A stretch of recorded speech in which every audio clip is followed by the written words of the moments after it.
कितना अच्छा होता ना टाइम बाजार में बिकता।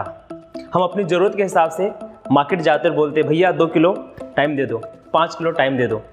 जिसकी जैसी ज़रूरत वो ऐसा टाइम खरीद लेता, पर ऐसा नहीं होता है। ईश्वर ने एक ही चीज़ हम सबको बराबर दिया है, वो है टाइम। मेरे पास 24 घंटे हैं, आपके पास 24 घंटे हैं, और कोई बहुत गरीब व्यक्ति है उसके पास भी 24 घंटे, और कोई बहुत अमीर है उसके पास भी 24 घंटे। फिर ऐसा क्या होता है कि कई लोग अपने जीवन में आसमान की ऊंचाई को छू देते हैं, और कुछ लोगों का हमेशा यही प्रॉब्लम रहता है कि they don't have time to do something. तो सबसे पहले ये समझते हैं कि टाइम अगर मैनेज आपने कर लिया, टाइम मैनेजमेंट का आर्ट आपको आता है, तो आपके जीवन में क्या बदलने वाला है। First, stress free.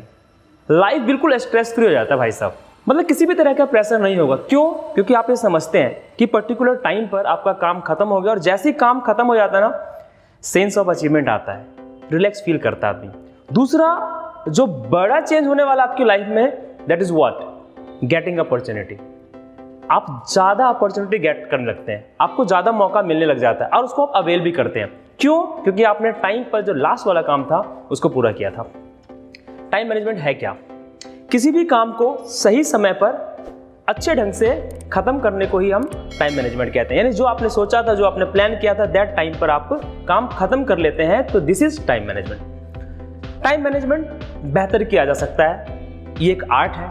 बस कुछ बातें आपको ध्यान रखनी है। सबसे पहला, जिसके बिना टाइम मैनेजमेंट कभी हो ही नहीं सकता, लाइफ में आप कुछ हासिल नहीं कर सकते, that is set the deadline. आपको डेडलाइन सेट करना है किसी भी काम का। बहुत सिंपल सी बात है यार। लाइफ में ना हम बिजली का बिल तक तो डेडलाइन के बिना जमा नहीं करते। हमें पता होता है इस महीने की इतनी तारीख को हमें बिजली का बिल जमा करना, we do this.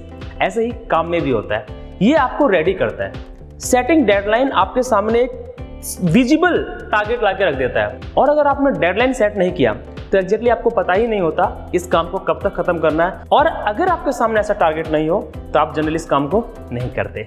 Second, to do list. आपके पास लिस्ट होनी ही चाहिए आपके काम की, कि आपको करना क्या क्या है। 1 काम, 2 काम, 3 काम, जो भी आपको पूरे दिन में करना होता है, पूरे हफ्ते में, पूरे महीने में करना होता है, that must be in written. 1, 2, 3, 4।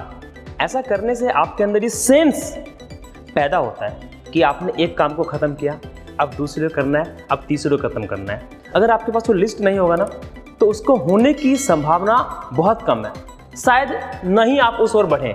That list force you to do that task. Number 3, pick urgent and important task first. हमारी सबसे बड़ी प्रॉब्लम पता है क्या है?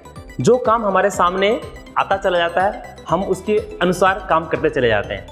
आपने एक प्रोवर्ब सुना होगा, लीड बाय डिजाइन और डिफॉल्ट। यानी आप अपनी लाइफ को ना अपने हिसाब से जिए, आप डिजाइन करें, या फिर परिस्थितियां जैसे आपके सामने आती जाएं आप वैसा करते चले जाएं। ऐसा नहीं करना। आपको देखना है कि आपकी लाइफ में कौन सा काम अर्जेंट एंड इंपॉर्टेंट दोनों है। डू इट फर्स्ट, उसके बाद कौन सा काम अर्जेंट है, देन डू।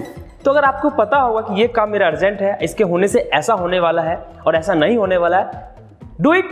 और आप देखेंगे कि अचानक से आपके बिहेवियर में चेंज होने लग जाएगा, और आपका जो टाइम है ना वो मैनेज होने लग जाएगा, क्योंकि अब विजिबल है कि आप कहाँ कहाँ पर अपना टाइम खराब कर रहे हैं। Number 4, focus on one task at a time. अच्छा, ये बहुत लोगों की प्रॉब्लम है। हम ना फोकस नहीं होते किसी काम के साथ। हम क्या करते हैं, एक बार में कई काम कर लेने की कोशिश करते हैं। जैसे आप मान लीजिए, अगर स्टूडेंट हैं, आप पर्टिकुलर सब्जेक्ट की बुक लेके बैठते हो, आप हिस्ट्री पढ़ रहे हो, आपने थोड़ी देर पढ़ना स्टार्ट किया, अचानक से आपके दिमाग में आएगा ये मुझे भी पढ़ना है, उसको आपने वहीं छोड़ दिया, बंद किया, कुछ और करने लग गए, फिर और कुछ करने लगे। वास्तव में कोई भी काम कंप्लीट नहीं हुआ। आप कंप्यूटर पे काम कर रहे हैं, सामने मोबाइल रखा है, आपने प्रोजेक्ट आधा या पूरा किया, दूसरा काम करने लग गए। भैया, इंसान ना मल्टीटास्क के लिए नहीं बना एक टाइम पर, आपको समझना होगा। एक टाइम पर आप एक ही काम कर सकते हैं। अगर आप बहुत सारे काम एक ही टाइम पर करने की कोशिश भी करेंगे तो रिजल्ट उतना बेहतर नहीं होगा, और कोई भी काम अपनी संपूर्णता की ओर नहीं बढ़ेगा, वो बेहतर तरीके से परफॉर्मेंस नहीं दे पाएगा। Next, avoid perfection. हम सभी लोग एक ही काम को करने में बहुत टाइम कई बार लगा देते हैं। क्यों? क्योंकि हमें परफेक्ट बनना उस काम में। किसी भी काम में परफेक्ट होने का मतलब ये नहीं है कि उसमें और मैक्सिमम सुधार की गुंजाइश नहीं हो सकती। आप कितना भी किसी काम को कर लीजिए, उसमें बेहतर होने की संभावना हमेशा बनी रहती है। तो एक बार आपने किसी काम को कर दिया, 2 बार कर दिया, लीव इट। क्योंकि आप जितनी बार उसको देखेंगे ना, आदमी कभी भी सेटिस्फाइड नहीं होता अपने कामों से, वो हमेशा उसमें इंप्रूव करना चाहता है। तो अगर आप एक ही काम पे सारा फोकस, सारा टाइम इन्वेस्ट कर देंगे तो नेक्स्ट कब करेंगे? It's very important, don't try to be perfectionist. Next, avoid distraction. बल्कि मैं तो ये कहता हूँ कि मैनेज योर डिस्ट्रैक्शन। हमारे आसपास बहुत सारी डिस्ट्रैक्शंस हो सकती हैं, अगर उस पर हम काबू पा लें। और सबसे बड़ा डिस्ट्रैक्शन क्या है हमारे लिए आज? मोबाइल सबसे बड़ा डिस्ट्रैक्शन है। अगर आप उससे थोड़ी दूरी बना लें तो आपकी प्रॉब्लम सॉल्व हो जाएगी। डिस्ट्रैक्शन का मतलब ये भी है कि मैं किसी काम को कर रहा हूँ, सपोज मान लीजिए मुझे एक प्रोजेक्ट बनाना है और इसके लिए मेरे पास 2 घंटे टाइम है, जो मैंने डेडलाइन सेट तय कर लिया है। मान लीजिए मेरे पास एक प्रोजेक्ट है, 2 घंटे मुझे ख़त्म करना है। अब अगर वो मोबाइल मेरे आसपास है और उस 2 घंटे के अंदर अगर मैं 3 बार या 4 बार मैंने मोबाइल को देख लिया, 2-3 तरह से नुकसान होने वाला है मेरा। पहला, जो काम मैं कर रहा था वहाँ पे मेरा अटेंशन, मेरा 100% गया ही नहीं।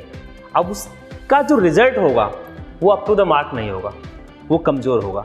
दूसरा, वो जो डेडलाइन मैंने तय किया था 2 घंटे में, उस 2 घंटे में से 15, 20, 25 मिनट तो उस मोबाइल ने ले लिया और 2 घंटे बाद मैं ये फील करूँगा कि I did not complete my target. और टारगेट को ख़त्म नहीं कर पाने का जो सेंस होता है आदमी को डिमोटिवेट करता है, वो फर्दर आपको काम करने के लिए मोटिवेट करेगा ही नहीं। Last, take small breaks between the task. आप जो भी काम करते हैं आप छोटे छोटे ब्रेक ले सकते हैं। जनरली क्या होता है कि हम किसी काम को जब करते हैं हम बहुत एक्साइटेड हो जाते हैं और हमारी कोशिश है इस काम को हम एक बार में फिनिश कर दें। This is not right way. आप 1 घंटे बाद, या कुछ लोगों की काम करने की क्षमता बहुत ज़्यादा होती है तो 1.5 घंटे ने 90 मिनट के बाद आप 10 मिनट का ब्रेक ले सकते हैं। उस 10 मिनट में देख लो ना, आपको जो भी डिस्ट्रैक्शन है वहाँ मैनेज कीजिए आप, पर ध्यान रखना 10 मिनट मतलब 10 minute. That's all for now. Be busy, make your life easy. Thank you.